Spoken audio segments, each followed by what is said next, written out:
Can't do this shit anymore. Getting too old for it. Don't have the energy. Don't have the patience. Oh, my God. Fucking basketball team. Whew. Okay. As Andrew Claudio just said in the text, exhale. Welcome to the Knicks Film School Postgame Show presented by BetUS. I don't even know where to begin after that one. What ended up being nice and easy, relaxing, not stressful at all. 125-119 win over the Philadelphia 76ers in overtime. There's half a dozen things that could be the lead story of this game, but why don't we just start at the top, which is that this team coming off of 5 losses in their last 7 games needed a win. You know, like at a certain point, all of the conversation and all of the issues that, you know, are they a big deal? Are they not a big deal? Should we be thrilled with this team? Should we be, mildly okay with this team? Should we be bummed with this team? Like, what, wherever it is, wherever you are, wherever you fall respectively on the scale of 1 to 100, I think everybody can acknowledge and agree that at some point when a team is going through it, they gotta get a win.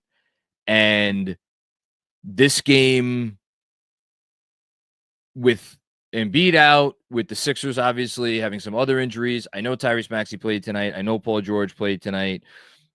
And obviously I know Karl Anthony Towns did not play tonight. Like, you start off the way you started off, you shoot 53% from 3-point range in the first half. Didn't get you the 20-point lead. It probably should have gotten you, but it got you a big enough advantage to feel like, okay, let's take this one home against a team that we should beat and that we are better than. I don't care that they have 2 on-ball, former or current, all-star, all-NBA caliber players, and the Knicks only have 1. I don't care. I don't care that Karl Anthony Towns is near. I don't care. Got to get the win. And we're going to talk a lot about tonight about how they came across that win and how they almost did not come across that win. But at the end of the day, they got the W. And if you are a contending team, you can write off a loss or 2 or a bad week or even a bad couple weeks. You could write it off as like, it's all right, still in good position. We still know who we are. But there always comes a point where where it's like you feel like you're one step away from where the slope gets a little bit too steep and a little bit too slippery. And all of a sudden you're like, whoa, wait, what happens if we take another step or 2 or 3? And you worry that, and then this gets us into this game, which is you worried as this game was unraveling in the third quarter, as it unraveled in the final moments of the fourth quarter. And my God, when Brunson had that turnover in overtime, they were up by 8, but it was still enough time left. And I forget, I think it was Oubre went streaking down the court for an easy 2. I'm like, oh my God, are they really going to unravel 3 times in the same game after they've had this game? When a game goes down like that, or threatens to go down like that,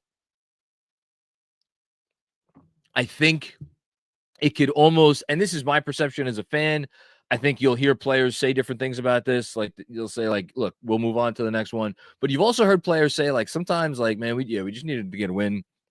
Just needed to get some good vibes. And you wonder if this wouldn't have been worth a couple of steps down that slippery slope if they had figured out a way, or not figured out a way, to win this one. So to do what you had to do in overtime to get the win, I think was massive. Was really massive. You've stopped the bleeding, temporarily. We'll see how long Karl Anthony Towns is going to get back, or how long it's going to be before Karl Anthony Towns gets back. The minutes, we're going to talk about the minutes tonight. I wrote a few weeks ago that, or week and a half, whatever it was, that the minutes conversation is the most uninteresting conversation in sports to me, because what do you say about it? The guys are playing a ton of minutes. Maybe it's impacting them. Maybe it isn't impacting them. Maybe it's impacting them a little bit. Maybe it's impacting them mediocre, a lot, whatever. We don't know. What else is there to say about it? I thought tonight was a fascinating dichotomy because, like, you look up at the end of the night, Josh Hart, 49 minutes. Jalen Brunson, 45 minutes. OG Anunoby, 45 minutes. Mikal Bridges, 43 minutes. And obviously the game went into overtime. But even if you knock 5 minutes off all those totals, it's 3 guys with 40 and another guy with 38. And then on the other side of the court, you had 3 guys play 40-plus minutes too. You have Paul George with 43, Tyrese Maxey with 46, and Kelly Oubre with 45. But you also had, I mean, frankly, 4 guys coming off the bench, Edwards, Bona, Doughton Jr., and Ricky Council. Ricky Council, I think probably more fans have heard of, but like those 3 guys, I don't think 95% of the NBA fans know who those 3 guys are, unless they live in Philadelphia or happen to have watched a Sixers game recently. And, you could say Nick Nurse is doing that by necessity because he just, doesn't have any bodies because half of his team is injured.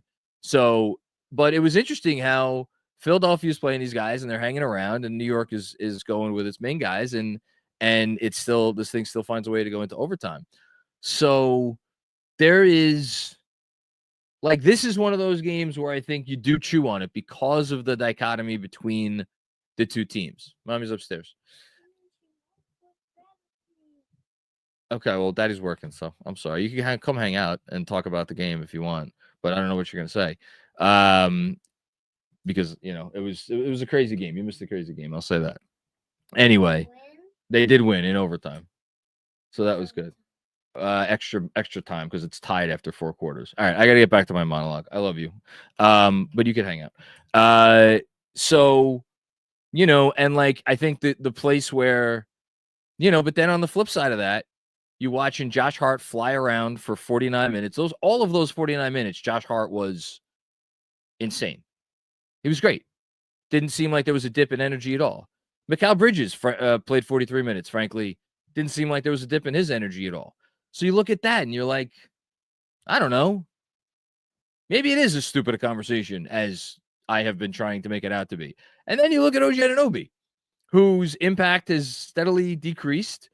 And obviously, we're going to talk about the big play he made, that baseline dunk to start the overtime period. It was big play for momentum. But so, I don't know. I think the minutes conversation is a conversation that we're going to have tonight, in addition to the fact that this was a big win. We could obviously have the Jalen Brunson conversation, because I am always here for the Jalen Brunson conversation, because when is it a bad time to have the Jalen Brunson conversation?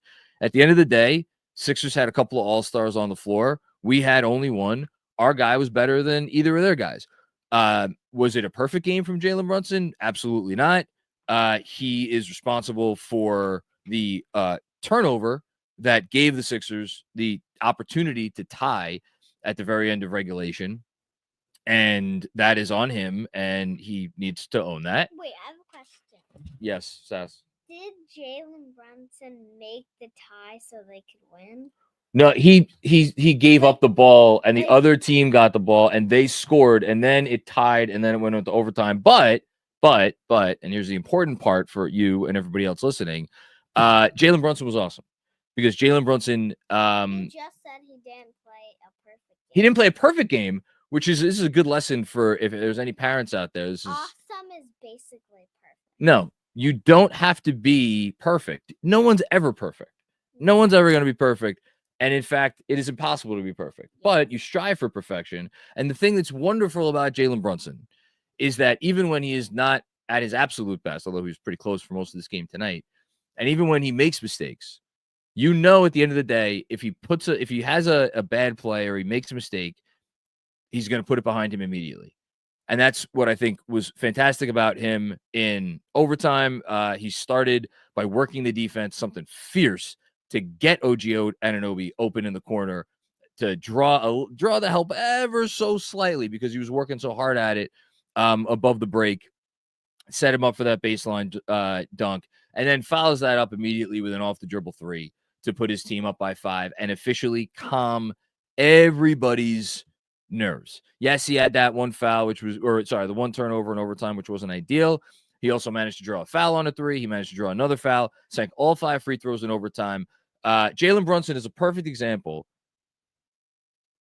Again, I talk to my daughter about this all the time. A perfect example of, as long as you work your hardest at all times, you have nothing to be ashamed about. Yes. You always hang your head high, and you can always go and face your, in this case, your teammates. And that is why he's the best leader in the NBA, because they know that he's doing everything humanly possible to win it, and he did everything humanly possible to win it tonight. So we could definitely have the Jalen Brunson conversation if you want. Followed shortly by the Josh Hart conversation. I think the whether Josh Hart should start or not conversation has kind of gotten some renewed vigor in recent days as the Knicks have been struggling a little bit. I got to tell you, there were times tonight where, for as amazing a game as he was having, and I think I don't know if, I think he probably had the best. I think Deuce McBride was better in his minutes. We're going to talk about his minutes. But I think, given how many minutes he played, 49, I think Josh Hart is probably the player of the game, with all due respect to Jalen Brunson, because he was an Energizer Bunny for 49 minutes, did every single Josh Hart thing that you expect him to do. And much of that led to winning.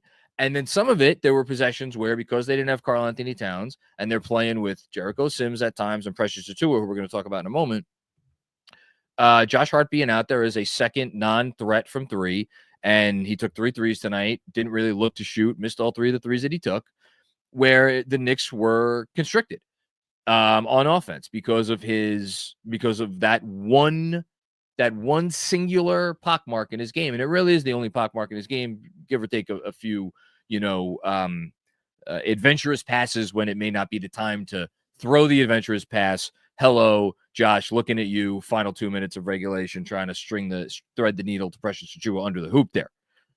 But fantastic game for Josh Hart. Look, the pun is completely intended at this point. He is the heart of the team. They're not going to bench him or put him like as a reserve. It doesn't matter if he still plays a ton of minutes. There's no one on the team right now who should seriously make that a conversation. Why have you had my bookmark for a year and never told me? I don't know. You left it here. All right. Anyway, so yeah, I just like he's just a great basketball player, even with his flaw. And when Karl Anthony Towns is on the floor, it really, the shooting thing is not nearly as big of an issue as it was, I think, at times tonight. So great game by Josh Hart. Let's talk about Precious Achiuwa next. I don't know what to say about Precious Achiuwa. I really don't. I famously came into this season thinking that Mitchell Robinson, maybe not, I don't know if I'd say likely, but there was a good chance that he had played his last game for the Knicks and that they would use his contract as a trade piece, because I thought Precious Achiuwa was going to walk into the backup center role and steal it and make it like I can't do everything Mitch does, but I could do enough things that are maybe different from Mitch, some things as good as Mitch, and that's fine. And he's going to be really good. Well, he had played 20 games up to this point, and Precious Achiuwa had not been the case for Precious Achiuwa.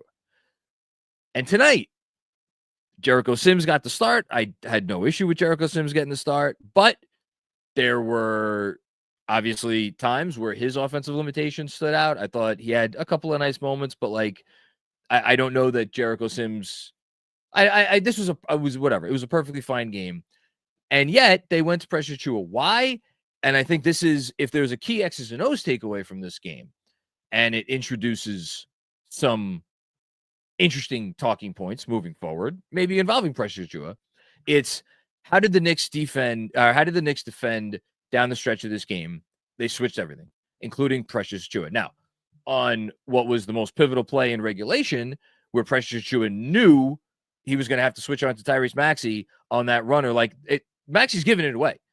He's in the backcourt. Like, you know what's coming. You know absolutely what's coming. Precious knows what's coming. Everybody in the arena knows what's coming. Who's Precious? Precious Achua. He's the Knicks backup center at the moment. That's What's just a backup center? the guy who plays behind the regular center. What's a regular center? One of the starting positions on the starting five. There's 5 players that start. They all have kind of individual designations, and one of them is called center. What's a designation and what's a starter? I can't get into this right now. It's basically it's one of the 5 positions. Anyway, so where the hell was I? Yeah, so everybody knew it was coming, and he didn't get enough of a step, and it wasn't ideal.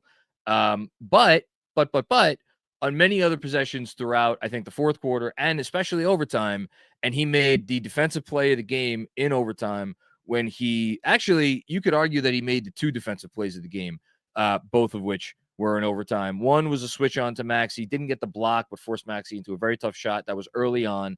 And then on the very next possession, he actually blocked Tyrese Maxey.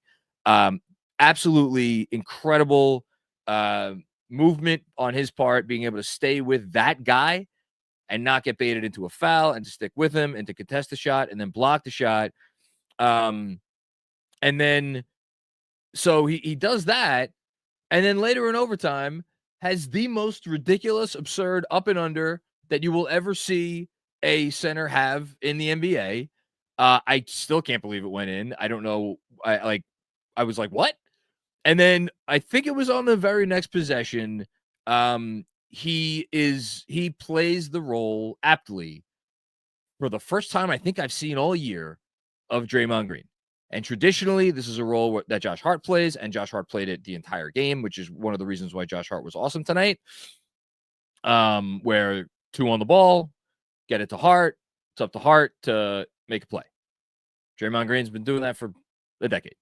Well, in that situation down, which that wasn't quite the nail in the coffin. The nail in the coffin, I think, was Hart stealing the ball and then giving it to Bridges for the alley-oop, which was a cool moment for the 2 of them. But that was where Brunson gave it to Precious, who then dumped it off to OG Anunoby for a dunk. That put them up 123 to 114. And effectively, I think the game was probably over at that point. Maybe this is Precious announcing, like, I could do some things here. Don't be so quick to go want to trade for another center. Let me continue to have this job at least until Mitchell Robinson comes back, and then we can have a different conversation. I thought it was, I mean, it goes without saying that the overtime was the best stretch of Precious Achiuwa's season, and one of his best stretches as a Knick, probably one of his best stretches as an NBA player, if we're being honest. So, great stuff from him. OG, I don't know what to say about OG. Mikal Bridges started off the night shooting very well, and then he actually started missing him and then got kind of hesitant. But nice game from Mikal. I thought his defense was okay. But I'm going to go back. I wanted to go back to OG for a sec because that's a good entryway into the conversation about Miles McBride. And I know this is a bit of a longer monologue than usual, so let me finish up on this. And not just Miles McBride, it's Cameron Payne too. Look, Payne, 7 minutes, all in the first half. He was exceptional in the first half. Didn't see time in the second half. You know what? I have more understanding and forgiveness for that. Or maybe understanding more than forgiveness, but I have both. Because why isn't Cameron Payne in the game? It's because Jalen Brunson's in the game. And you don't got your other star. And so you feel like, okay, I got to ride my guy tonight. And Jalen Brunson's 1 of 1. Fitting that Jalen Brunson played the entire second half and overtime in the same arena or in the same city that Allen Iverson played in for so long. So the trivia question tonight with Iverson, obviously second only to Wilt Chamberlain. So perfect David and Goliath, reference there. Funny that they played for the same 2 franchises. Anyway, fitting that Brunson did all that tonight in a place where Iverson used to play because, Iverson was 1 of 1 and now Jalen Brunson's 1 of 1. So I don't have as big an issue with the Payne thing. McBride, on a minute per minute basis, was the best Knick tonight.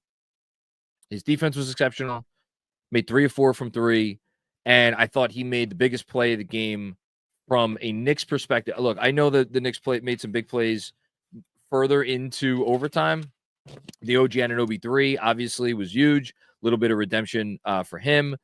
Precious Achiuwa had another block on Maxey at the end of the fourth quarter. I forgot to mention that. And then, of course, obviously we can put up the autograph, autograph signature moment. I have my 3x3. I think that went up on the Autograph app yesterday. So go check that out. And if you don't have the Autograph app, go download the Autograph app and use code KFS so you can get rewarded for your fandom and get exclusive content from yours truly. The Hart forcing the jump ball, and then he gets the steal with his hustle, and then he ends up getting the finish on the very next possession. That was a tie game, put him up by 2. All of those were big moments. Brunson 2-pointer towards the end of regulation was a big moment, put him up by 4. Should have ended the game. The Autograph signature moment of the game for me is going to Deuce McBride.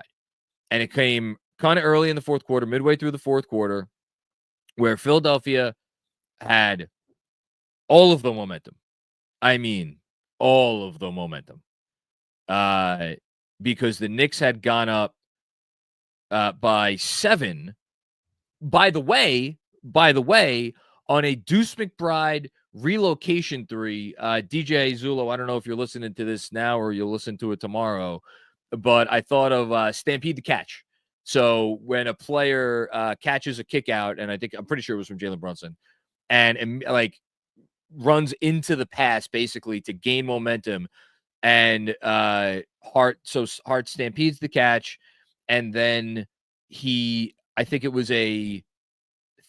passed it first to somebody, and then maybe it was another pass. It ended up with Deuce in the corner, but Deuce had to relocate because of the way the play was going down. And so I don't know if I would call it a movement 3, but it was such a big 3. Anyway, that put him up 7. And then all of a sudden, the Sixers come storming back, and Deuce makes a steal of Paul George in the open court when Paul George had a chance to tie the game, and came back the other way, and it's a bucket. What a big time play from Deuce McBride. And when he went out for OG Anunoby in the fourth quarter, I was like, Tom, I love you. I don't get it. And I get it. I say I don't get it. I get it. I understand the logic. Let me rephrase that. I understand the logic. Get your biggest, allegedly best defender, even though he hasn't played like it maybe for a little while, on the floor. And I understand that. But to take Deuce McBride off the floor, and I get it. Who are you going to take off the floor? You're not going to take Brunson off the floor. You're not going to take Hart off the floor. You're not going to take Bridges off the floor, because then your spacing is really screwed. And it was funny. I think I hope maybe Fred doesn't mind me. Maybe Fred tweeted this. I don't even know. Or was it text? Fred, if I'm blowing up your spot, I apologize. But Fred was like, I thought there was like 15% of me that thought maybe OG was coming in to play the 5. So like, it's a tough decision, but man, Deuce McBride was awesome tonight, and OG Anunoby was rough. And that's one of those instances where I thought, trusting your starting lineup, trusting your main guy, I thought it was going to come back to bite Tibbs in the butt. And it almost did, by the way, because what happened as soon as OG came into the game, missed a 3. He had played some not great defense on at least one possession, but, worked out in the end. So I think I got through everything I wanted to get through. You could take the banner off the screen. We can get to whatever you guys want to talk about. I mean, again, this game had so much. They did some really nice things in this game. I thought the passing in this game was great for periods of time. I thought that we definitely got a little sloggy in the second half. I credit the Sixers for some of that. I blame the Knicks for some of that. It's a little bit of column A, a little bit of column B. Again, persistent issue for us, which is the Knicks have, can they just put the clamps down defensively for an entire game? They did not do so in the third quarter. Let Philadelphia back into the game. We could talk about that if you want. We could talk about anything you want to talk about. It's all fair, and I'm just happy that I know it was maybe my tenor of this one was more mixed than you would expect after an overtime win, but I do want to just honor the fact that this was a stressful game and that this was in many ways a very frustrating game. But I'm happy. I'm very, obviously, how could you not be happy after that win? I'm very happy. Don't I look it? Do I look happy? Yes. You're very funny. Come on, you got to go to bed. Go up to mommy, okay? I can't. Yes, you can. Go up to mommy, go to sleep. All right? I love you. Give me a kiss. Mom said no. Yes. Okay. Anyway. All right, yeah, let's get to the super chats. Here we go. Giddy up.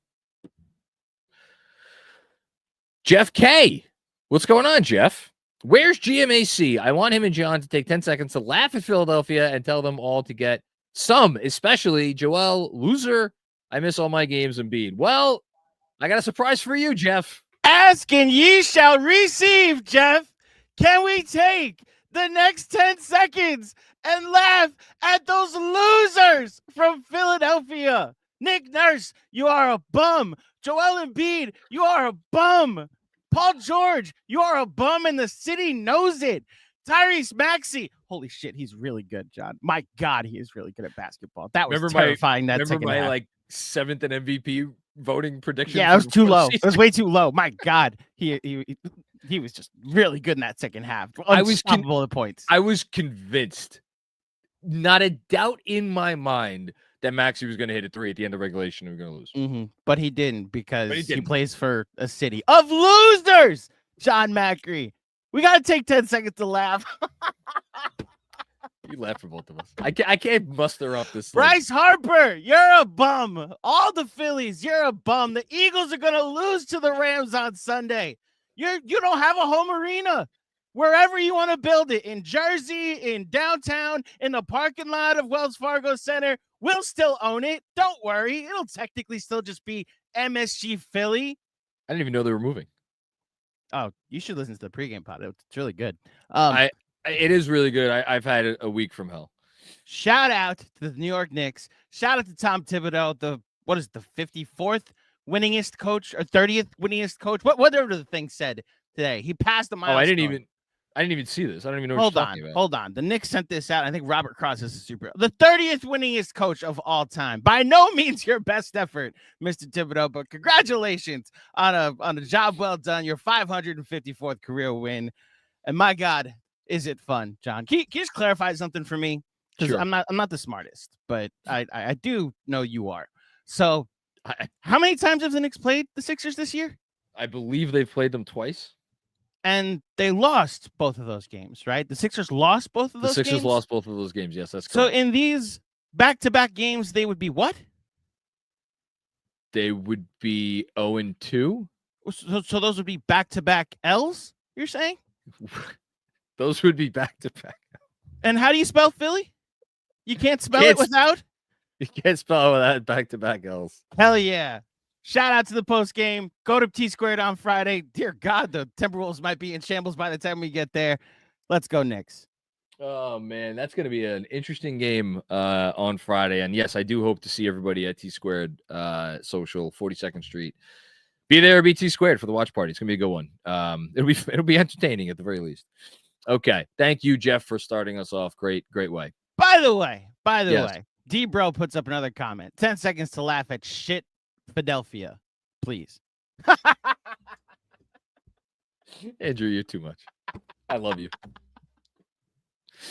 Oh my God, they thought Paul George was gonna fix it. Now the Clippers have turned their season around. Listen, man, Paul George is pretty good the second half of this game. I'll say he that. Stinks. No, he stinks. And it's the worst contract in professional sports. Okay, it is not a contract that I would be thrilled to have on my personal roster. Listen, man, the Sixers have had a tough go of it lately, and you know what? They need something. You know, maybe they could get maybe a big man, maybe an MVP like big man. They had an MVP big man tonight, Gerson Yabusele. He was like an upgrade. You know, maybe someone that went high in the draft. You know, someone that likes to fall at players' legs or. Like when another player is jumping to dunk, he just pulls them down by the leg, and then their whole loser fan base will defend and say, well, Kelly Oubre stood over Dante DiVincenzo, so it's the same thing. It's not, okay? One player's doing an impression of London Bridge and just falling down every chance that he can get. You losers. Go Rams, okay? Go Rams. I have to correct you. Can't wait for the Eagles to lose on Sunday. What? I have to correct you. What? You made an error. What'd I do? You called Paul George the worst contract in the NBA. Oh, is Joel Embiid the worst contract? Joel Embiid's the worst contract. So they have the two worst contracts in the NBA, is what you're saying. They're in conversation. Bravo, Daryl Morey. Love it how y'all went from Hinkie to Morey. You trusted the process, and then you trusted Daryl Morey. Only Philly. Only Philly. Built your house of bricks on a load of bullshit. Okay, the process or whatever that was. The only way we can win is if we lose, and here you are, still losers. Good night. It's process 2.0. Thank you, Andrew. That was great. I always appreciate Andrew coming on and injecting a little energy. Okay, now I'm a little more fired up. Here we go. Busy continues along our post game. I enjoyed the defense more tonight. A lot more switching at the level. I need more. No defense is perfect, but one where there's less mistakes happening is best. Precious has a nice block on Maxey late on a switch. Yeah, a couple nice blocks, and I agree with you. The Precious's ability to switch onto basically, I mean, he got onto Maxey, he got onto Paul George at times. It was, I don't know if I want to sit here and say it was the difference in the game, but like you had one really rough quarter where I don't want to say you fell asleep, but like there was just a little bit of urgency missing in that third quarter. In the other three quarters against his team, yeah, you gave up 21 points, 26 points, and then in the fourth quarter, you gave up 24 points. And then the overtime, you gave it up 10, but it shouldn't have even been that many because it got a little silly late. But I thought the defense was better tonight. I think it's one of their better defensive efforts that we've seen in a while. Can they still get better? Yes. Would I like to see OG Anunoby at some point get back to the guy that I know he's capable of being? And that, because if all you did was watch him tonight, you'd say that he is one of the worst contracts in the NBA. He's not. He's not, because we saw what he could do earlier this year. And again, is he tired? Is he just something a little off? Is he slow playing the season because he knows he needs to save some in the tank? We'll see. What I was going to reference before, Knicks have a game on Friday. Then they got 2 days off. Then they play a back-to-back, and then they got 3 days off. So weird schedule where they only play 2 games in 7 days, but those 2 games are back-to-back. Thankfully, they're both at home. So we'll see. We'll see how that goes. I'm hopeful. I'm hopeful they're going to rest up a little bit over this little stretch here. Okay. Thank you, Busy. Appreciate you as always. And good comment. Freeway Hustler 21. What's going on, Freeway Hustler? How you doing? I stand corrected. Sorry. The Tuesday game is not at home. Technically, it is in Brooklyn, which of course does not count. Anyway, at this point, Tibbs has to give Huck a look. Precious isn't playing with the same energy as last year, and Sims is the worst player in the league. I'm assuming that this was sent in before. Yeah, Kev's saying it was before overtime. Freeway Hustler has another one that is. You want to go to the next comment now, and then I'll comment on Huck Porty, because I had the same thought. But in regards to Sims, no, Jericho Sims is not the worst player in the league. Here we go. Freeway Hustler is another comment. I rescind my comment on Precious. Just wish he was consistent. Sims is still the worst in the league. I didn't think Sims was terrible tonight. I thought Sims was. I'm actually curious what grade Benji gave Sims. I would assume that Benji gave Sims. I'm going to assume you gave him a B minus, maybe a B. He gave him a B plus. Okay, so there you go. Obviously, Benji a little higher than Sims. I did not think he was terrible. I think the problem is that it's like Josh Hart, kind of, and the people who hate Josh Hart, but the people who love Josh Hart obviously appreciate all the things that Josh Hart does well are so loud. The things that Jericho Sims does well are not loud at all. And the thing that Jericho Sims does poorly is like the loudest possible thing in the world, because you're this huge guy, and yet when you catch the ball near the basket, it's like he turns into a pumpkin, and it's and that is incredibly frustrating because obviously he's not a shooter. I mean, let's call a spade a spade. He's not much of a passer, and he is just not great around the rim. He can catch a lob, which is nice. That's great, but those limitations of him as an offensive player are just incredibly loud. And the things that he does well, like sets really good screens. He's a good rebounder. You know, he can box out. He's not the worst switch guy in the world, although he wasn't as good as Precious tonight. Good rim protection, obviously. He's very good at that. That's actually an exceptional skill that he has.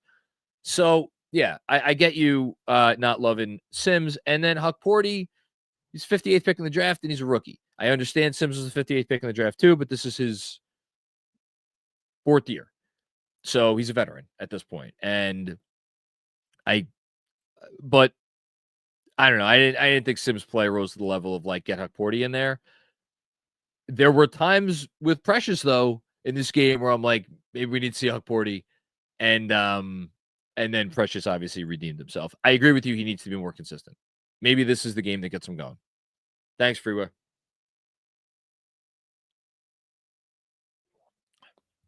Iceman Sham, what's going on, Iceman? The team stresses me out more than my organic chemistry class. As someone who has taught organic chemistry and hates teaching it, I feel bad for the students that they have to deal with that. That is saying something. A, and B, I don't disagree with you. The end of that fourth quarter, man,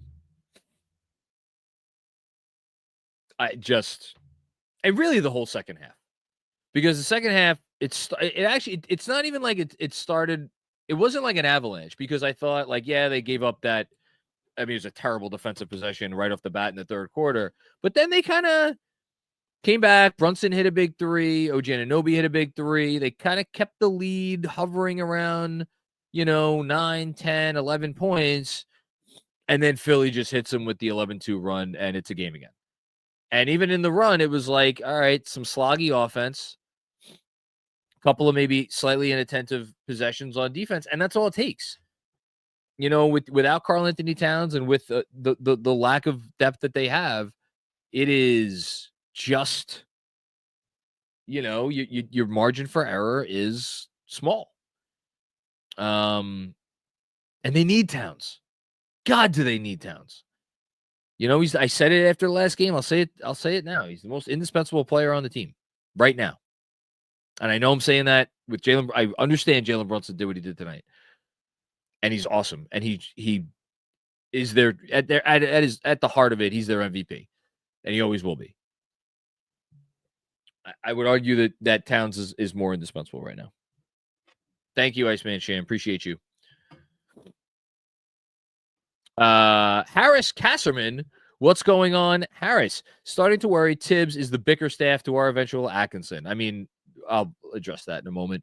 We should have more margin between victory and defeat, considering how optimal our starting five is and how many minutes they play. I mean, there's a lot going on there. Should they have won this game by more points? Yes. Is Tibbs the reason they didn't win it by more points? I think if you want to point to him taking Deuce out of the game, that's a thing. And if you want to point to OG Anunoby being or looking like OG Anunoby looking right now and wondering, is OG Anunoby looking the way he is because he's just dog tired? I think that's fair. And yeah, do I think Tibbs is a bad exercise? Like, Tibbs is an elite coach in every, other than this minute stuff and other than he doesn't always trust the guys you want him to trust stuff. I mean, he's an elite coach. There's no conversation about that. There's no dispute about that. No one whose opinion deserves to be listened to, who talks about this sport and analyzes the sport, would ever tell you anything different other than that Tibbs is an elite coach. Man's been the 2-time coach of the year. Whatever Andrew just said, he was the 30th winningest coach now of all time in the league. And by the way, you want to make the comparison to Bickerstaff. Tom Thibodeau wiped the floor with JB Bickerstaff in the first round a couple years ago. It was not like it was a pantsing. Doesn't mean Tibbs is the best coach in the league. No, he's not. Doesn't mean Tibbs might not be the coach if and when this team wins a championship. I've kind of predicted maybe not predicted, but like I'd almost be surprised if he was the coach though when they got all the way there, because it's very rare for a coach to last the whole life cycle of a team from like build it, like from when they are like at ground zero to the mountaintop. So the odds are that he will probably get fired, but you know, I mean, the man's a great coach. There's no conversation about that. He has some things that really irk people. And if there are members of their front office who look at those things and they're like, yeah, I'm concerned too, and maybe this is holding us back at the end of the day, I still think the man's benefits far outweigh his drawbacks, but that's me, and obviously my opinion is biased, so take it with several grains of salt. Thank you, Harris. Kev Danishevsky, what's going on, Kev? We probably won. I don't know. When did you make this in I don't know when you made this comment. Taking Deuce McBride out, leaving Preston Chua in for the final possession, not giving Brunson any second half rest, going away from Mikal Bridges, horrific. Okay, we'll take those one by one. Taking Deuce. Oh, this comment was at 9:46, so this was probably in overtime. Taking McBride out, I agree with you. Although I went through the thought process, so you got that. Leaving Precious Chua in for the final possession, who'd you want in there? I'm serious. I have no idea who you wanted in there, because you didn't want Jericho Sims in there. You didn't want Jalen Brunson in there. I don't think you wanted Cameron Payne in there. Did you want Cameron Payne in there? I didn't want Cameron Payne in there. I wanted some kind of size, you know? So I didn't know who else you wanted in there. It was a bad play by Precious Chua. It was a poor defensive stance. It was poor anticipation. That's on him. Not giving Brunson any second half rest. Again, that's one of those ones where I'm more willing to forgive it, Kev, because this guy is he's a different animal. He's just different, Jalen Brunson. He's just different. And then he's saying Deuce. Hold on, did I miss something? Deuce was in the game for the final possession. Hold on, maybe I'm going insane. Yeah, the final possession of regulation. Maybe I might be going insane. Hold on. Maybe I'm going nuts. I thought Deuce was in. If I misspoke, I apologize. Yeah, Deuce McBride was in the game. He was in there for the final possession of regulation. So I don't know. Maybe I'm missing. I know he was in there for it the final offensive possession. Oh, the final offensive possession.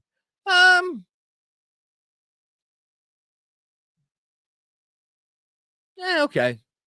I mean, fine. I'm not going to get too bent out of shape about that. OG, there was 3 seconds left. You don't know how the plays. You don't know how they diagrammed the play. You don't know if that was what the play was for. You don't know, is the play going to unfold the same way if it's Deuce? Maybe if Deuce is in there, maybe it's a better shot. I don't know. Maybe Deuce hits it. That's fair. That's okay. I didn't go crazy about that. You want to go nuts about it? Going away from Mikal Bridges, I'm like, he went cold. He hit his first 4 from 3, and then he had 1 for his next 6. And he had a couple moments inside the arc I didn't think were great either. I don't get where you're coming from with that. Everything else, I'll give you everything else. Thanks, Kev. Rich McLeod, what's going on, Rich? How you doing, buddy? Knicks came as close as you possibly can to entering the danger zone. Not entirely sure how to feel after that one. Glad they didn't lose. I mean, I think you feel happy. I think you feel relieved. I think you feel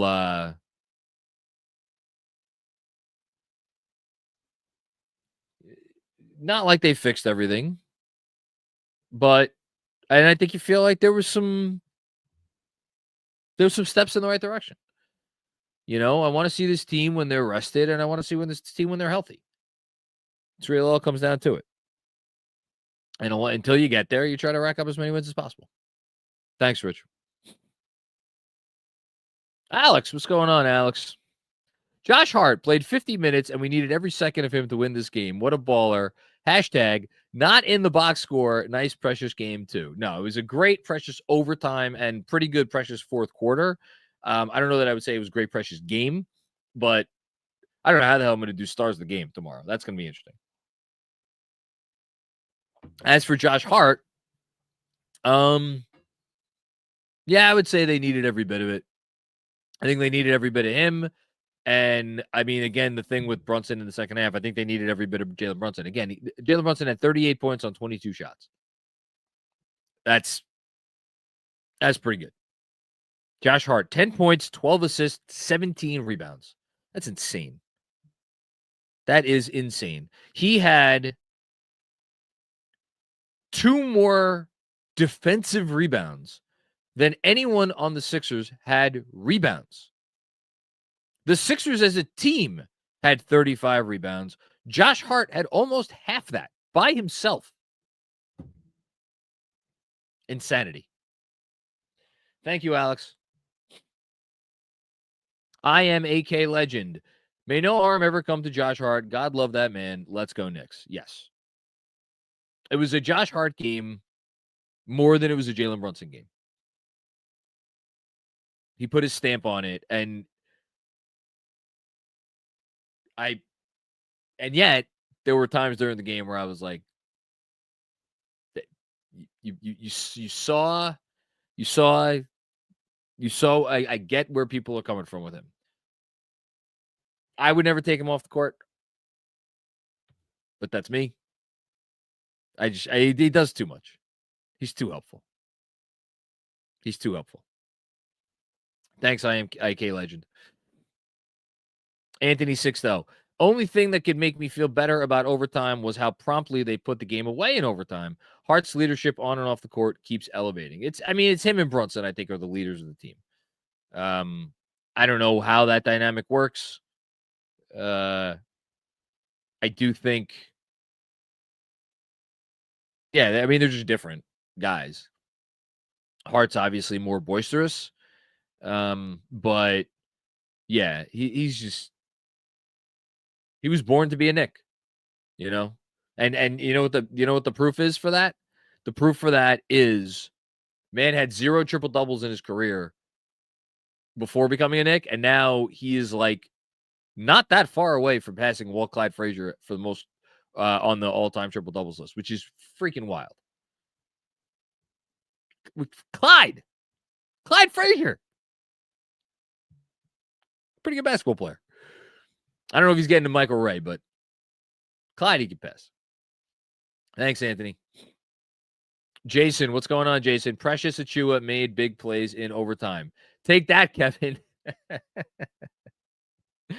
They don't win the game without Precious, period. It's not just like, without Precious is overtime, they don't win the game. No, they do not win this game without Precious Achiuwa. If they were stuck playing Jericho Sims and Ariel Hukporti, I know everybody loves Ariel Hukporti and wants to see him. If they didn't have Precious Achiuwa in this game, they don't win this game.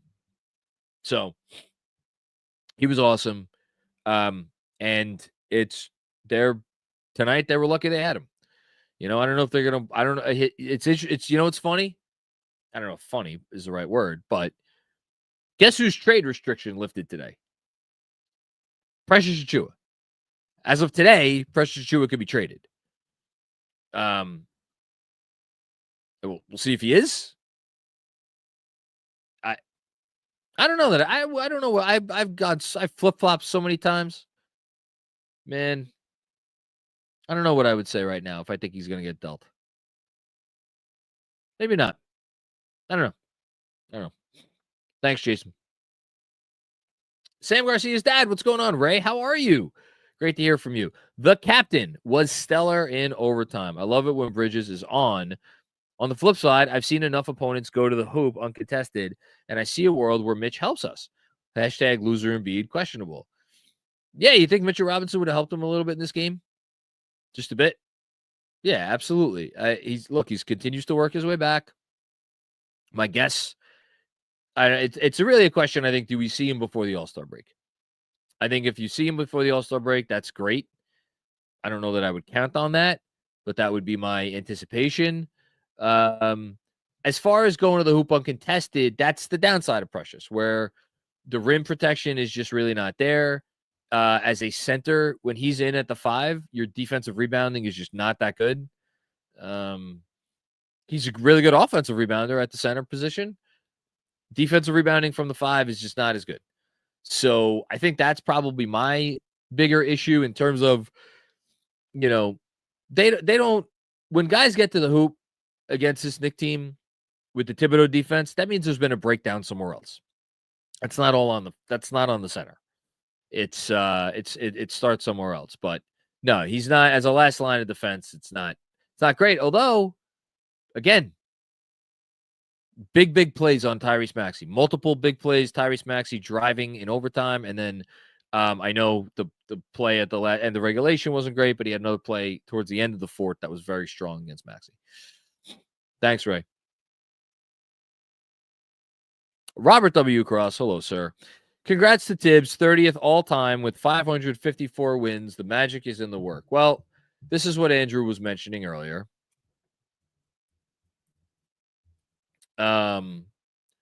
It's a cool accomplishment, certainly. He ties, actually. This is kind of funny. Ties Stan Van Gundy. So they are now tied in 30th with 554 wins. He's going to pass a couple of pretty good, all of these coaches are pretty good. He's going to pass Del Harris, who has 556, and Al Attles, who has 557. He's going to pass both those guys in the next couple days or next week or so. I hope. And then after that, he's got a bit of a ways to go. Because then you got Mike Dunleavy at 613. That's not happening until next season. And then you got Doug Moe at 26 at 628. And then you got Hall of Famer Chuck Daly in 25th place at 638. And then you start to get, there's a name on this list that I don't know that Tibbs is going to last here long enough, and it has to be here because he's never getting another job after this. Red Holzman has 696 career victories. Tom Thibodeau, as of right now, is 46. Is 142 victories away from that. So you're talking. I mean, realistically, you're talking 3 seasons after this one. I don't think you're getting there. But it would be, and then in 22nd place, right behind Red Holzman, Mike D'Antoni at 672. He could get, if he lasts 2 more years after this one, he could get there. Wouldn't that be interesting if Tibbs finishes in a little cluster with Red Holzman and Mike D'Antoni? Some interesting Knicks coaches there. Thanks. Or maybe Tibbs doesn't last the next month. Who the hell knows? Jeremy Goldstein. What's going on, Jeremy? I love Josh Hart starting. Win is a win. Yeah, I mean, look, they did what they had to do, and they got it done. Yeah, Josh Hart's pretty good. Thanks, Jeremy. Bill Peterfriend, what's going on? Thank you very much for the generous contribution, Bill. This team is just stressful. No easy fix. It's going to be that kind of year the rest of the way. They'll coat us. They'll coat us. All a good year of. Oh, they'll cost us. There it is. They'll cost us all a good year of our life later on. Well, you don't know. Maybe they'll cost us a shitty year of our life later on. I don't. You know what? It probably because their schedule is so hard and there's so few games against bad teams. So my guess is that they're going to play a lot of close games, and that is obviously stressful. But for as much as we focus on, because we're always thinking ahead, we're always thinking about the playoffs, we're always thinking about show us what you do when the chips are down and it's a tight game and all that stuff. for as much as we focus on tight games and winning the battles against really good teams, this team's offense is still good enough that they should have a few blowouts left in them when their offense is absolutely humming and the other team maybe isn't having a great shooting night, or God forbid they actually play defense for 48 minutes. So, I'm sure there'll be a lot of nail biters from here on in. Maybe this does portend that, but overall, I'm excited to watch it because, hey, it's better than the alternative, Bill. There you go. Thank you. The Plaid Unicorn. What's going on, Plaid Unicorn? I've seen enough. Josh Hart is the most basketball player to ever basketball with a basketball on the history of basketball. I don't know if that on is intentional or if it should have been in. It's hysterical either way. It's really cool. Where was the stat that I pulled up? Hold on. I'm pretty sure he's fallen off this pace, but as of earlier this year, Josh Hart was on pace to become the third player ever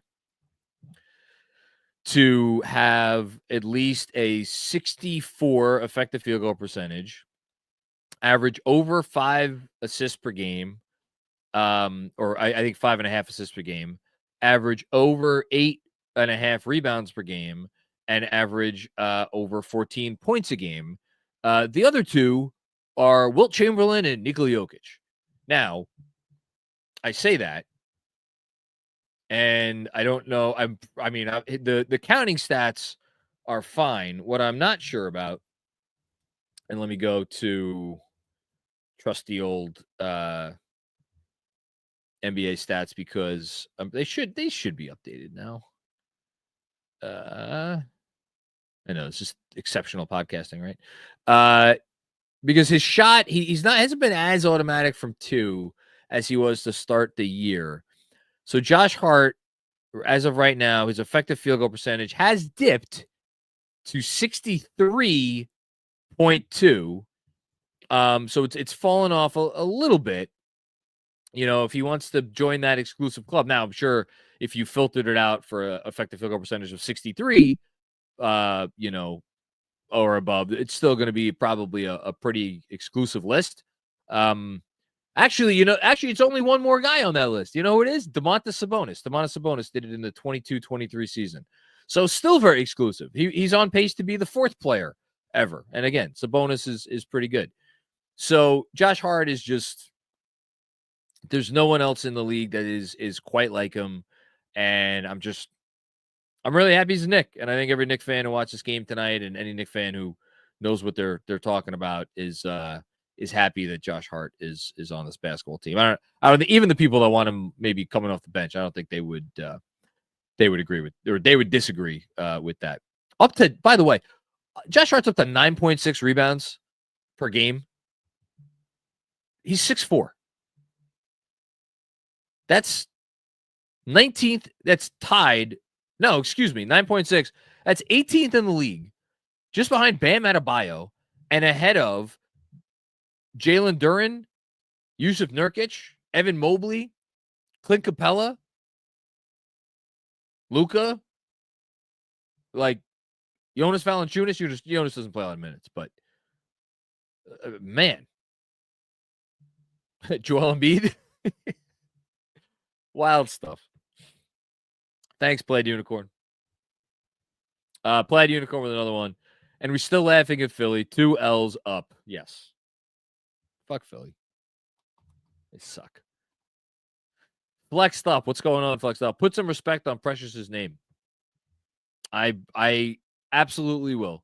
Look, in my defense, I'm the guy who was trading Mitch before the season because I had so much faith in Precious to come in here and have just a big-time season. And maybe it was the injury that derailed him a little bit. Hasn't been consistent. He wasn't even consistent in this game. But he earned everybody's respect with that 4th quarter and overtime period. 100%. Thanks, Flexed Up. Dean! You're the Dean. People call me the Dean. No. You're the Dean. because you follow this team from like 8,000 miles away. So I promised my boy there was only a few minutes to go before he could watch Bluey. He had to wait. Thankfully, overtime was easy. Hart was amazing. We've never put Bluey on in this household. I don't know. It's not intentional, but like our kids never asked for it. We were never like flipping on the screening on the streaming, whatever. And like one of them was like, "Oh, what's that?" Never been on in this household. And I know it's like the most popular kids thing in the world. So I'm that, hopefully your kid enjoys it. But yeah, appreciate you chiming in from the land down under, and looking forward to the next town hall and hoping you can join us.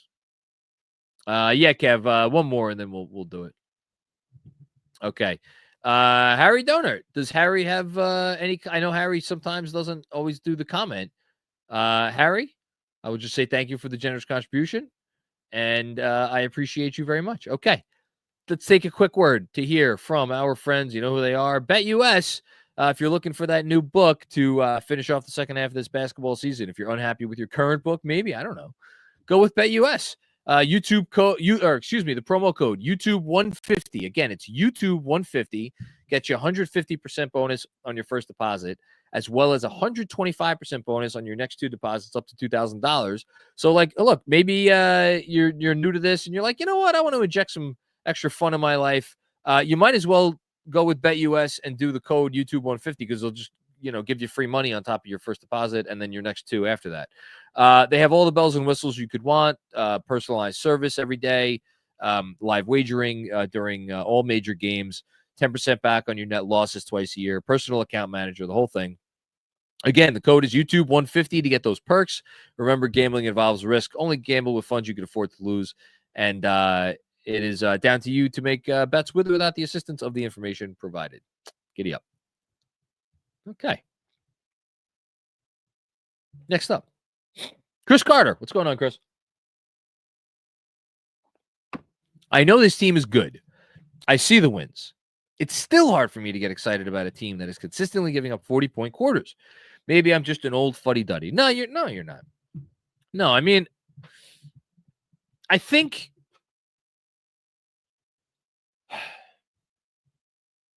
there's a gray area because there are teams out there that like, okay, go, like I don't want to shit on them too much, but I've been watching them a lot this week because me and DJ, shout out to the Patreon. We're recording a pod tomorrow together for the Patreon, KFS Patreon, and we're talking about some teams that are interesting to us elsewhere in the league. And this is gonna be a recurring segment. I picked Phoenix. You want to know what it's like to root for a team that you're just out on because of just like maddening tendencies? Go watch the Phoenix Suns. A good team. Or an allegedly good team. Team is supposed to be good. Like, it when you see it, when a team falls below that level. Are the Knicks perfect? No. Do the Knicks frustrate you more than last year's team post January 1st? Yes, this team frustrates you more. Are there other teams in the league right now that are like more known quantities, even if the Knicks may have a better net rating than some of those teams? Yeah, absolutely. Like Houston, Memphis, Orlando. I mean, I think they got shellacked tonight. But like, you know what you're going to get, right? They might get beat, but like, boy, it's tough to be a Magic fan and not be completely and totally just over the moon for those guys and getting everything they can out of their talent. And the Knicks are not right now, as we're talking about this, they are not getting the most out of their talent. I think we could all agree on that, right? But, and this is where I started the comment off, I think there's a gray area here between the teams between the two groups of teams I just talked about. And I think the Knicks are in that gray area where there is enough, I don't know if you want to call it, organizational fortitude or organizational, culture really is the word I'm looking for. There's enough culture here where you're never, like, at no point this season are you going to be like ashamed to be a Knicks fan. Maybe some people are sick of this team. For me, I'm like, if they had lost this game, I would have been not happy. And yet, I would have been back on Friday, and I would have been enthusiastic for that game because I know, like, their guys care. And not only do their guys care, they are capable of, even when they are not perfect and even when they are frustrating, doing enough to remind you that there are a lot of serious people in that building and in that locker room. And I think tonight showed you both worlds. It showed you the part that where you're talking about, where you give up 38 points in a quarter and you want to pull your hair out. But it also showed you the other side of the coin where, you know what, at the end of the day, they got winners in that locker room and guys who know what they have to do and they could do it when the time comes. You know, and they also have a coach who takes things very seriously, which I know tonight is not a great Tibbs night. I'll be the first person to say that. I opened the show by voicing some of my frustration with Tibbs tonight, but I think he factors in a little bit on the positive here too. Thanks, Chris. I appreciate you. Stevens Guillaume, ugly win.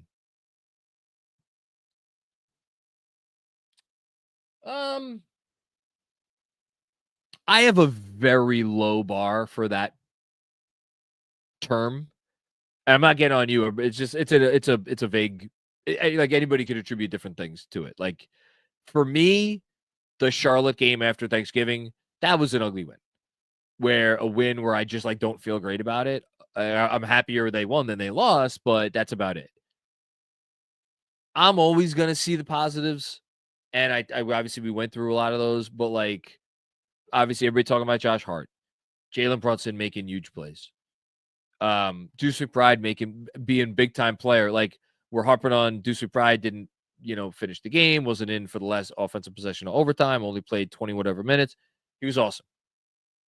Precious Achiuwa, best 5 minutes of his season. OG Anunoby, even him, little redemption. Made it 3 in the fourth quarter, had the baseline dunk. He's going through it right now. Mikal Bridges, he had a great shooting night early on. So, like, there's stuff to be happy about. So, and it's not like they didn't look good. And that's, I guess, the last part of it. It's not like they didn't look good at times tonight. I mean, I probably should have checked this already because they started off. Yeah, so they ended up with only 28 assists, which actually isn't great considering how they started off, and they kind of had to go a little bit too ISO. But I thought the passing was really good at times. So that's a good stuff here. Lots of good stuff. Thanks, Stevens. I was like, oh my goodness, we get one of these every now and then, and I never know what to do. Johnny Hirsch, thank you so much. Appreciate you so much. And obviously appreciate everybody watching and listening and checking us out here on the post-game show. Hey, John, long time. I'm always listening. Solid rivalry win without Cat after a tough stretch of games. I can't complain. They're a good team after many awful years. I just don't understand the disconnect on defense this year, especially in transition defense. So, one, this is absolutely a rivalry. Is it the Knicks' biggest rivalry right now?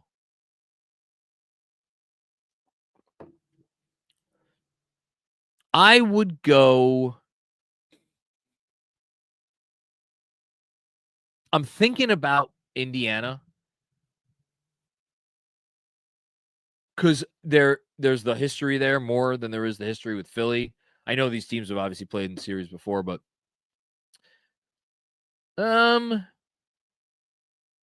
it's either one. It's 1A, So and by the way, like, sorry about that. Like on paper, I know the Knicks were favored tonight, and I know the Sixers are playing a bunch of nobody's off their bench.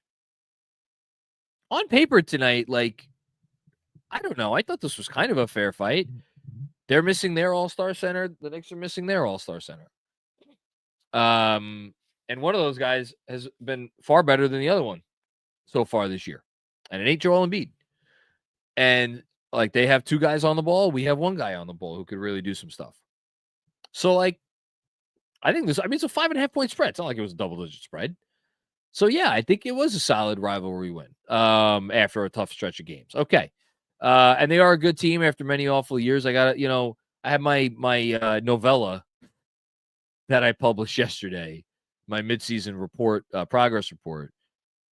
And I had a couple people, not like pushing back against anything I said, but a couple people being like, look, yeah, things are maybe not perfect right now, but like, Jesus, compared to where we were. And I don't ever lose sight of that, which is why I'm always going to be, it explains a lot of things. It's why I'm always going to be favorable to Tibbs, because he's been the first guy to come here and actually overcome a lot of the things that have befallen Hall of Fame coaches that have come here and look like they didn't know how to hold a clipboard. I've said this so many times, and I mean it. A lot of shit the coaches in this organization have to deal with, the people will never understand. So I'm appreciative of him. I'm appreciative of the fact that we are looked at around the league by the media. I know we're not supposed to care about what the national media thinks. I do. And they're viewed as a top tier organization. They're viewed as a top tier front office. They have the best leader in the sport. Like, all of this stuff, should never, ever, ever, ever, ever take any of this for granted. And I don't. And that's why, like, even when things are rough, I'm like, look, there are times where people don't want to hear about like their record and their net rating and whatnot. But you know what? Perfect opportunity right now. Like, we went through close to 20 years of shit, and we're sitting here, and the team is 27-15, 12 games over 500. They have the 5th best net rating in the league, and they have the 6th best record in the league. You know? Could be worse. Could be worse. We know it could be worse. Last thing on the transition defense. I think that comes from a couple places. Their guys argue. Josh Hart and Jalen Brunson, actually, too. Cat falls down a lot, and it leads to automatically good shots, mostly makes. And then, I just think maybe again, they're playing a ton of minutes. Transition defense might be one of the first things that falls by the wayside. All that being said, I am going to go ahead and predict that they are not in the bottom 10 teams in the league when it comes to transition points that they give up. So let me go to my trusty cleaning the glass here. And thank you again for the comment, Johnny, and I appreciate your patience here. So defense in transition. So there's different ways to look at these stats. The Knicks are, in terms of points per possession, that the opposing team, I got it out, adds per 100 possessions. The Knicks are 12th in the league. So they are a top half of the league team in terms of their transition defense when it comes to the points that the other team is able to add through transition. They are the 6th best team in the league in terms of not giving up transition plays. So they're really good at limiting the transition opportunities.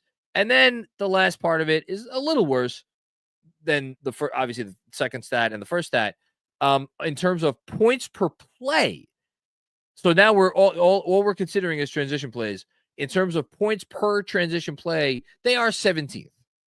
So they are a slightly bottom half of the league team when you basically look at, okay, the other team has a transition opportunity. How are we at defending that opportunity? They're 17th. Still, though, and I'm looking at the numbers. They are real close to middle of the pack. They're 122.3 per 100, and there are two teams tied in 15th, Golden State and Milwaukee at 122.1 per 100. So, like, overall, I understand when it happens, it looks shitty and it feels shitty. Overall, I think they're okay in the transition department. You just, you always want to clean it up a little bit more. Thank you, Josh. Or Johnny. Yeah, Janie. Been a long week. It's only Wednesday. Busy. What's going on, Busy? I wish I grew up in the Macri household. Hashtag no bedtime. Look, bedtime's been a battle for us since this kid was born. We had to go bunk beds because the younger one couldn't sleep in a toddler bed. Then the older one doesn't want to sleep on the top bunk. So then we were like, okay, we have pull-out couch downstairs. You could start falling asleep there with the TV on. Some nights it works. Other nights it doesn't. And then you get this. So, parenting. So that's just all I got to say. Parenting. Thank you, Busy. Parenting and what did I open up tonight? Heaven Hill. My heaven. All right. Endgame. What's going on, Endgame? What's a glue guy? Josh freaking Hart with the triple-double. Great win. Hope the Knicks get Cat back soon. You think Cat is going to want to play on Friday? Just maybe? Just maybe? Thinks you want to play? I wanted to play. And here's the best part. If Cat plays and he stinks, we can always blame it on the thumb. So you should come back and play, and it's free money. No, they need him. They need him, and because their offense isn't the same without him. It just doesn't. Thanks, Endgame. Offensive rating, predictably. Oh wait, no. Oh, the Knicks up to second. How did their offensive rating go up tonight? I don't know how, but it did. They're now second alone. Boston's fell. Boston, I think, lost to Toronto. Robert Cross with another one. First time, long time. It's your boy, John. This super chat is dedicated to all facets of the Minutes conversation. Well, you should start a GoFundMe. And the GoFundMe can be to support the Minutes conversation. Where the money goes, that's up for you to decide. But I bet you get a lot of people giving you some cash. Thanks, Robert. Appreciate you. David Frodenek. Hope everything's okay. Now you're still doing okay. I don't know if I've told you this. My wife's favorite show is Nobody Wants This. So shout out to you for popping up on that very good Netflix program, which everybody should go watch. Remember when the Philly fan literally ate horse shit? Anyway, ugly wins are wins. Happy to see Deuce and Precious contribute like they did. Brunson and Hart are special, and I'm trying to savor them. I think that phrasing is really, really appropriate, Fuddy. In a frustrating season like this, it can be hard to savor, as you say, the good stuff. Even if we know it's good, even if we know we are really lucky, not only as Knicks fans, just as sports fans. As a sports fan, when you're lucky to get to watch a guy.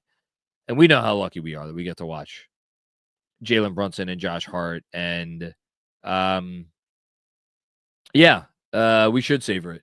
It's not always easy, but we should savor it and I just, I'm at the point, and this is how you know, I think a player is really special and has really hit you in a certain way. Obviously, I want to see a Knicks championship before I die. I'd really like that. I want them to win. I want the Knicks to win for those guys. Because, and I haven't felt that way. I mean, Ewing, I was a kid, but obviously I wanted it for Ewing, and I still to this day feel bad that Ewing never got one. But yeah, I want them to win for those guys. Thanks, Footy. Alan C. What's going on, Alan? Josh Hart got to be the Michael Jordan of Draymond Greens for us to have a chance. I wish we closed them out after 4. Yeah, you and me both. Josh Hart's he's a special player, and never forget. I forget the first name of the Murray kid that the Blazers took. The other Murray brother. I want to say Keegan Murray? No, it's not Keegan Murray. Chris Murray. Thank you, Keegan Murray. Chris Murray. Thank you, Kev. And of course the immortal Cameron Reddish. Pretty good trade. It's a trade that we will need to start really having a conversation about most impactful trades in Knicks history, or like best, maybe not most impactful, but well, it's very impactful, but like best trades in Knicks history, given what they gave up and given what he has meant to them and what he means to their franchise and their locker room. You know, the Dave DeBusschere trade is always going to be the most important trade in Knicks history and the best trade in Knicks history, although they gave up that. It's funny thing about that. They gave up a future Hall of Famer in that trade. But this is, I don't know. It'd be interesting to do a top 5 right now. Oh, Kevin's reminding me Keegan. So there is a Keegan. Why did I think Keegan was like a name of an actor or something? I don't know what the hell I'm thinking. It's late. Thanks, Alan. Sheffy Jr. What's going on, Sheffy? Hey, Macri, can you come up with a reason as to why Shamet has been banished all of a sudden and why Payne isn't allowed to play second halves anymore? I've been a fan of Tibbs, but tonight was a horrible coaching performance. Well, that's a little severe language.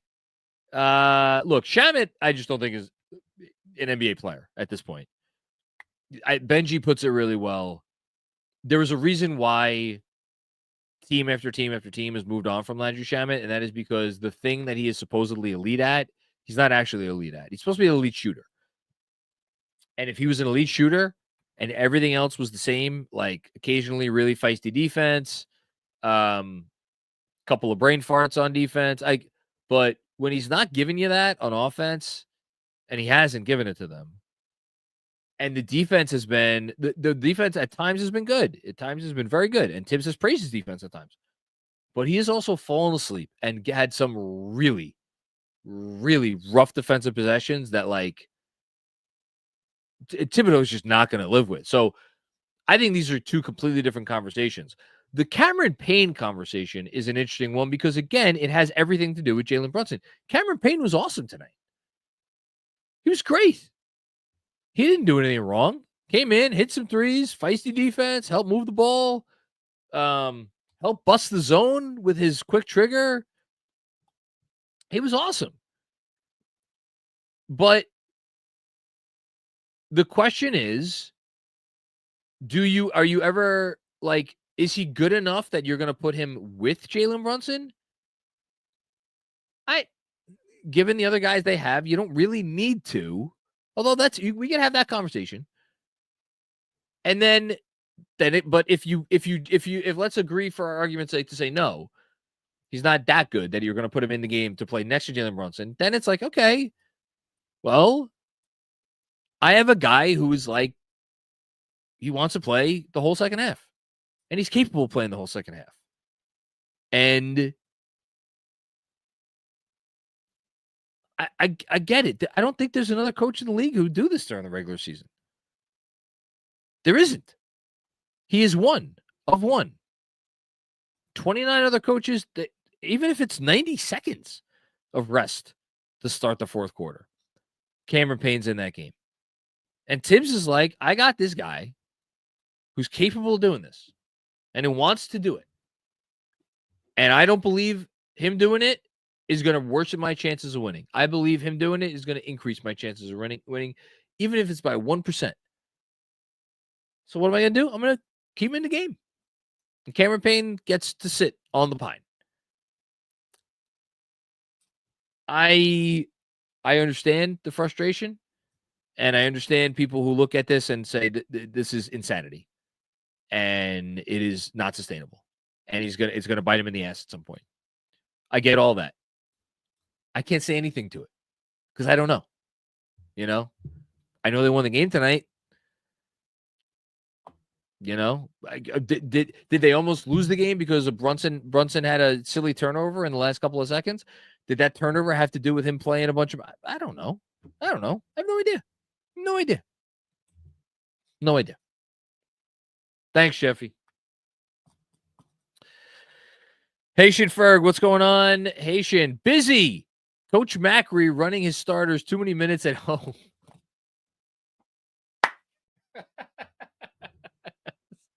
Haitian's fucking comment of the night. A win is a win. I'll take it. I forgot to type in caps. Don't care. Let's go Knicks. I love you. I love you, Haitian. You're one of the good ones, man. That was good. Thank you. Greg Film Stuff. Greg, thank you so much for the generous contribution. I appreciate you. I don't know if I say it enough, but you've been a OG of the Knicks Film School post-game show. So just thanks. Best play. Josh Hart steal to the McCall alley-oop. It was definitely the most fun and exciting play for sure. And it was kind of the nail in the coffin. I'm over Precious. Quality. Listen, he had a great overtime and a really good fourth quarter. If you're over him based on the larger body of evidence, I'm not going to sit here and tell you how dare you. No, trust me, I was over him midway through this game. Anyway, quality win even without Embiid. The media loves to point out Trey and other players that own New York, but I think it's safe to say that we own Philly. Man, do we own Philly?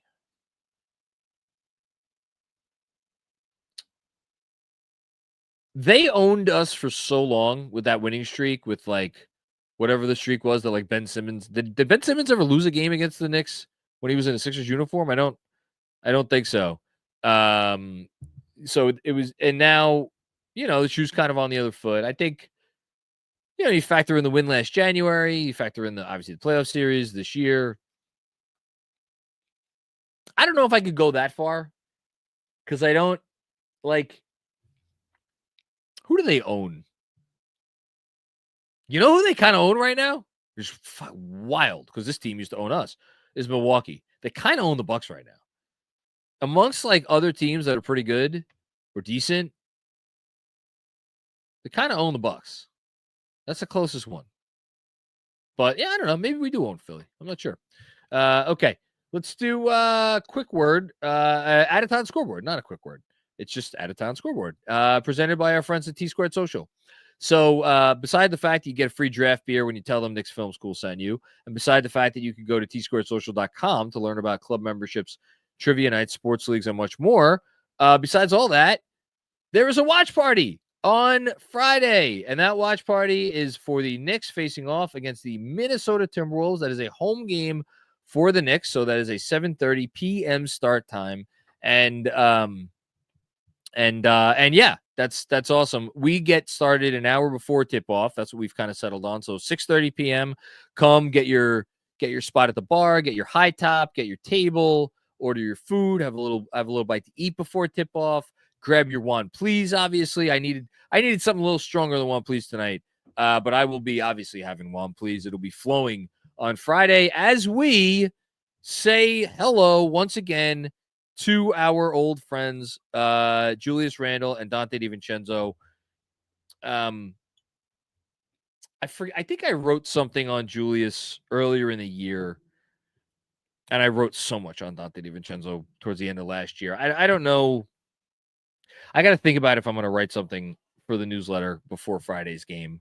I don't know. And I'll save any thoughts that I have about them. But it's the list of Knicks that have meant more to the organization than those two guys, and Julius in particular. It's a short list. So, okay, let's go through the out-of-town scoreboard as soon as I could actually get a proper graphic up here or scoreboard. Okay, so start from the top. We had the Hornets beating the Jazz. Congratulations, Charlotte. Jazz, some really, truly elite tankery going on as we enter the second half of the year. The Rockets wiped up on the Denver Nuggets 128-108. You could toss that one out because Nikola Jokic didn't play in that game. Grizzlies, tight game against the Spurs. They ended up pulling away in the end, 129-115. Pelicans beat the Mavs, which is notable for a few reasons. One, the Pelicans are kind of looking like a basketball team recently. Zion Williamson did not play in this game. Rest, injury, return, management. I need a sandwich. One of those things. And for the Mavs. Oh, I don't. Sorry, Kyrie did not play. I thought Kyrie played for some reason. Kyrie didn't play, and obviously Luke is still out. So, you can forgive that one for Dallas. So the Dallas is down to 22-19. We'll do the standings in a second. I told you the Bucks wiped up on the Magic. Hawks beat the Bulls. Hawks now 2 games over 500 after a nice win last night against. So back-to-back wins for the Hawks, and they again the fact that they held the Bulls to 94 points, that's impressive, man. The Bulls, they're running up and down, and as we know, they shoot the hell out of the ball. Raptors beat the Celtics by 13. Break up the Raptors. Obviously, I got to look up stat lines for. I think it was no IQ tonight. RJ Barrett, 10 of 18, 1 of 5 from 3, 22 points, 10 rebounds, 8 assists, 2 turnovers. Nice game for RJ. And how about this? Shout out to Benji Ritholtz. Highest plus minus on the Raptors tonight went to Davion Mitchell. Yeah. How about them apples? If you know, you know. 2 steals, 10 points. Good game for Davion Mitchell. So, yeah, Raptors win. And then games going on right now. Warriors, Wolves, Heat, Lakers, and Clippers, Nets. A very, very quick standings check. Hang on here. So the Knicks, obviously, still in 3rd place. They are now back to 2 games, within 2 games of the Celtics, if you care about such things. They are 3.5 games up on the Bucks, and 4 games up on the Magic. So a little separation there. And then you got Pacers in 6th, Miami in 7th, Pistons in 8th, tied actually with the Hawks. Actually, excuse me, Heat, Pistons, and Hawks all tied right now, although the Heat are playing, so they'll either fall ahead or go behind. And then you got the Bulls, and the Sixers fall 2 games back of Chicago for 11th place in the Eastern Conference. Dallas dropped to 8th in the West. Kings up to 9th in the West. And the Warriors, talk about a game the Warriors need. They're 12th right now, or tied for 11th, I should say, with the Spurs. They are currently up by 11 on the Timberwolves, about 15 minutes to go in that game. Okay, good. Let's finish up. Sam Garcia, what's going on, Sam? Great to hear from you. I'm concerned a tad about OG, John. I'm not concerned long term because I know what that dude does, and he's not old, and I don't think he's hurt. I think he might be a little tired. I think he might be a little tired. If we get this for another, let me put it this way. If we get this version of OG out of the All-Star break and he still looks like this, then I will be concerned. But I'm not gonna believe that he's something's really, really, really wrong until I see him in a playoff game without that extra verve. Because again, is there a possibility he's just saving it up? I'm going to tell myself that. I'm really naive sometimes. Willingly so. But I don't know. Thanks, Sam. Hush Zoo, glad we have majority stake in Wells Fargo Philly. Yeah, there's that ownership again. Knicks MSG South. I think Keith Pompey tweeted out about 50-50 Knicks Philly fans. Thanks, Hush. Hush with another one. How concerned are you about the cat thumb news? Yeah, I haven't talked about it, huh? I don't know. He's going to try to play through it. I think he's a tough guy. We'll see how it goes. Obviously, if he has to have surgery on his freaking thumb, that's not good. He'll probably have it in the offseason. I'm not concerned. I'll tell you that. How concerned am I? I can't tell you how concerned. I'm a little concerned. Go with that. Thanks, Hush. Jose Von Vallejo. What's going on, Jose Von? First win without Cat, ? Love it. Let's go Knicks. Hashtag let's go Knicks. Hashtag KFS. No, they got one other win without Cat. This is now their 4th game this season without Karl Anthony Towns. The other win, I believe, came against Brooklyn. Yes, that crazy freaking game where they had the big lead, and then Brooklyn actually went up by 1. On a Schroeder 3, I think, or something crazy, and then Brunson hit maybe his signature shot of the season so far. Still, the 3-pointer to give the Knicks 2-point lead, and they won that game. So they won that, and then they went on to lose against Detroit on that Saturday night where it was the Knicks alumni night, and they just had no energy. And then they lost the Orlando game recently that I was at and wanted to put my head in a wood chipper. Thanks, Josephine. Sam F., what's going on, Sam? Just a quick thank you for all your hard work, John. Thank you. Very kind of you to say, Sam. Your episode with Seth was a torch pass. Well, let me save my thoughts on that. Like Seth for a decade, you're the one we all want to hear from post-game, win or lose. Appreciate you. Oh, shit.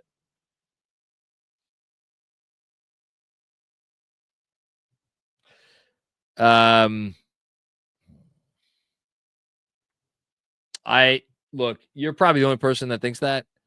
But that's one more person than I ever thought that I was going to get to think that in my life. But when I first had the crazy notion of doing this stuff years ago, that was my dream. And for me, it was like when I was a kid, I always wanted to read Lupica the day after big trade, big win, big loss, big whatever, day before a big game, and I was like, I didn't, that was my dream. And Seth is like, there's so many people out there now who do it, just such a great job of it. I mean, CP goes without saying, legend in the flesh. And I mean, there's like everybody has their cup of tea, and it's awesome because there's so many different voices. And so like, I appreciate that you say you want to come to me. And, but with Seth, like he was doing it before anybody else was doing it. So he was the only one. And that's what made it so special. That's what made him so special. And, yeah, I appreciate you saying that. And, it was great that he came on. Looking forward to having him on again. He was a great guest. So yeah, thanks, Sam. Appreciate that.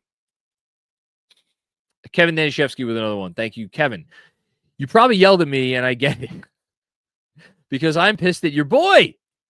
But there's one question Knicks need to ask: are we maximizing our championship equity? I'm not sure.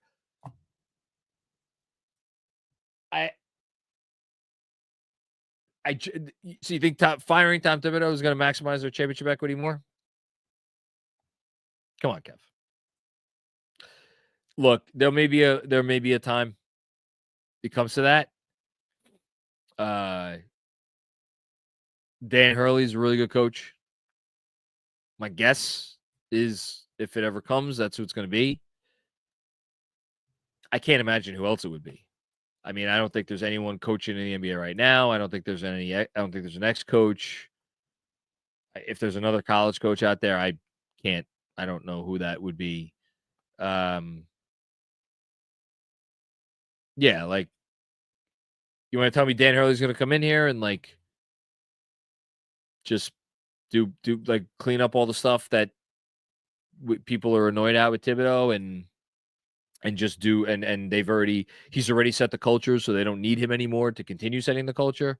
And if anything, maybe guys will perform better because they get to breathe a little bit easier, although that's a slippery slope in its own right.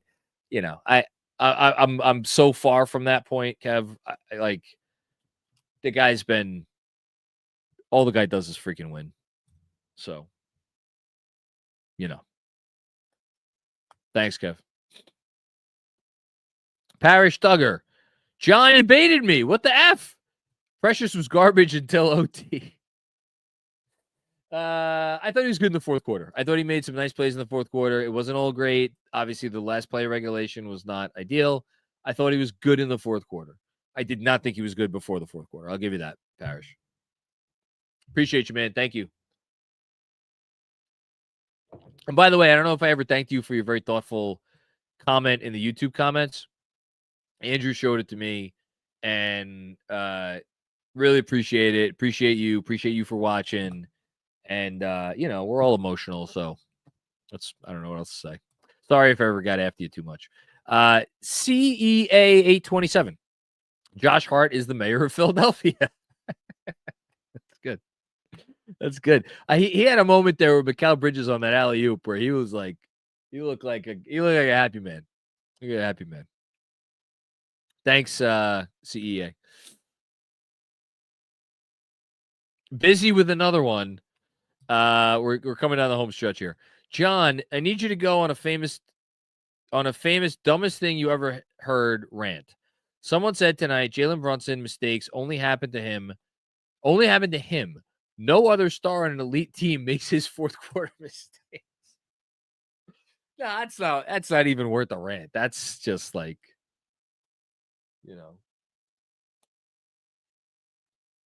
I don't even know what that is. That's someone that just doesn't watch other basketball teams.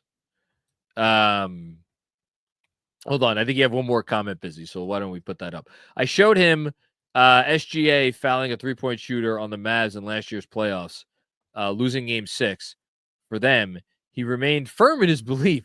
Please throw in, you should be ashamed of yourself. Thank you. Well,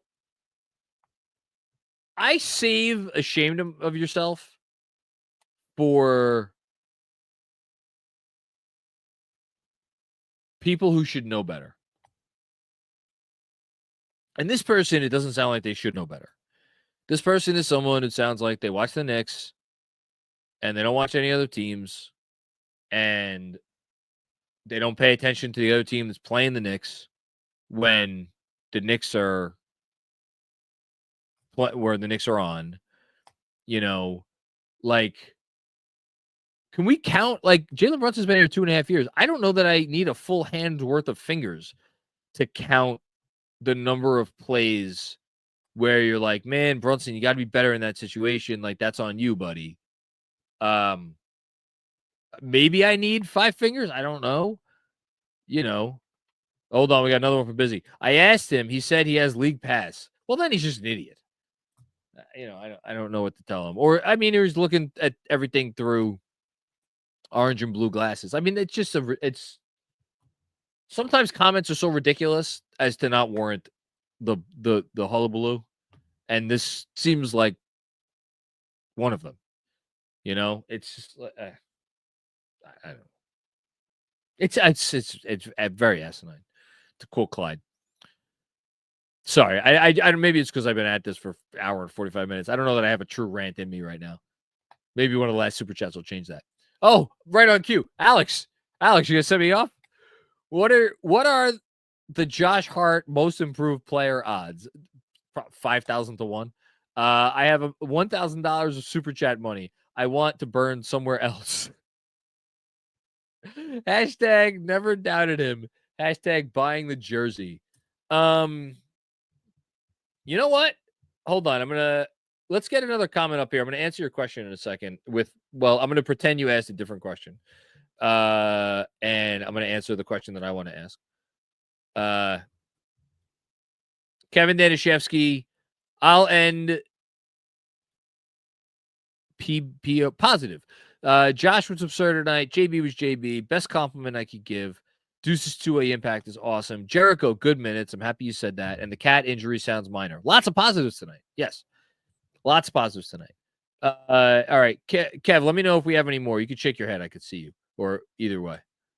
One more. Okay, let's do one more, and then I'm going to do the thing I want to do for Alex. Hayden Freed. Safe to say Embiid takes that $69 million player option in 2028. I said it to Andrew, and I believe it. I think it's the worst contract in professional basketball. I really do. I don't know that they could trade it. It's very bad because he doesn't play basketball. And he's probably breaking down as we speak. Okay, so where I was going to go with this, Alex, on your previous comment is if you had money to bet on one Knick for an award, what would I put my money on? I would not put my money on MVP. because there's just two stacked arrays. Rookie of the year, Tyler Kolek. Sorry, buddy. NBA Sixth Man of the Year. Tempting for Deuce. I don't think he could get there. I think he's too far behind. NBA Defensive Player of the Year. We had notions early before the year about OG. Even over the first 20, 30 games, we had notions about OG. It's not happening. NBA Coach of the Year. Yeah, that ain't happening. So then you go to Most Improved. Is Josh Hart the most improved player on the Knicks?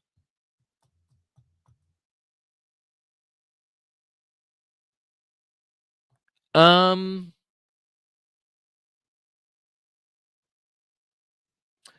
do Deuce most improved. He's not. It's just there's no chance. Even though that is that the right. The guy I might. This is gonna sound freaking nuts. Does Towns have an argument to being the Knick that is over Hart?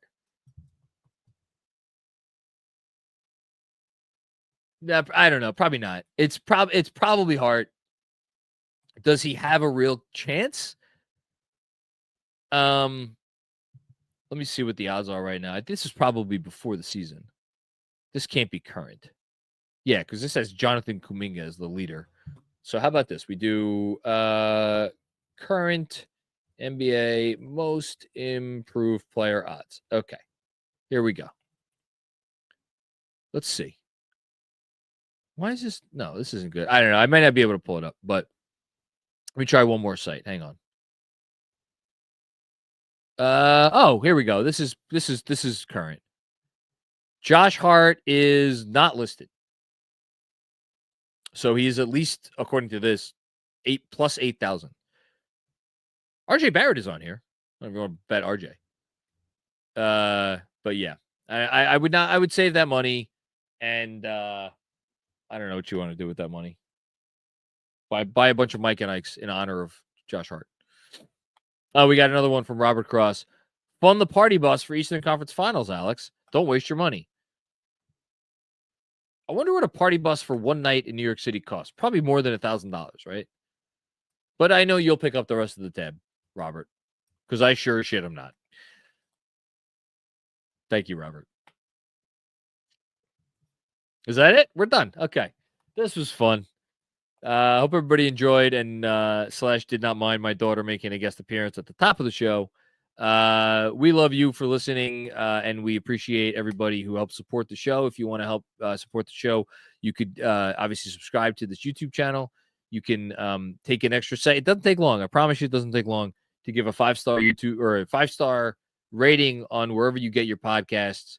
That helps raise the profile of the show. It helps more people listen to the show. And then in turn, it will help us do more things that we want to do at Knicks Film School. So again, 5-star rating.